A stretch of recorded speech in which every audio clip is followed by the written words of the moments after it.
દાહોદ શહેરમાં smart city project અંતર્ગત રસ્તાઓને પહોળા કરવાની કામગીરીના ભાગરૂપે આજે વહેલી સવારથી ભીલવાડા વિસ્તારમાં મોટા પાયે દબાણ હટાવ અભિયાન શરૂ કરવામાં આવ્યું હતું।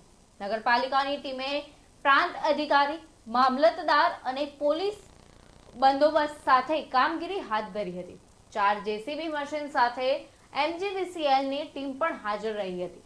રસ્તાને અડીને આવેલા કાચા ઝૂંપડા, પતરાના શેડ અને અન્ય દબાણો દૂર કરવામાં આવ્યા હતા।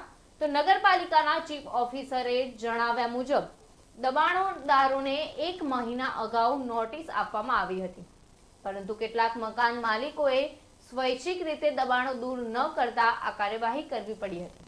સ્થાનિક રહીશોએ આ કાર્યવાહી સામે વિરોધ નોંધાવ્યો હતો।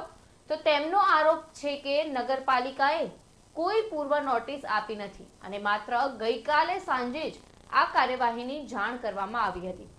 વધુમાં તેમનું કહેવું છે કે માત્ર ગરીબોના દબાણો જ દૂર કરવામાં આવી રહ્યા છે, જ્યારે શ્રીમંત લોકોના પાકા મકાનોને હાથ લગાવવામાં પણ આવતો નથી। દબાણ હટાવ દરમિયાન સ્થાનિકો પોતાના સામાન બચાવવા દોડાદોડી કરતા જોવા મળ્યા હતા। ઘણી મહિલાઓ આ કાર્યવાહી દરમિયાન આંસુ સારતી પણ જોવા મળી હતી। Smart city road upgradation project અંતર્ગત રસ્તા પૈકીના જે કોઈ પણ દબાણ હતા અને જે લાસ્ટ ડ્રાઈવમાં બાકી રહી ગયેલા હતા એમને સૂચના અને નોટિસો આપ્યા બાદ આજે દબાણ દૂર કરવાની કાર્યવાહી હાથમાં ધરવામાં આવી છે।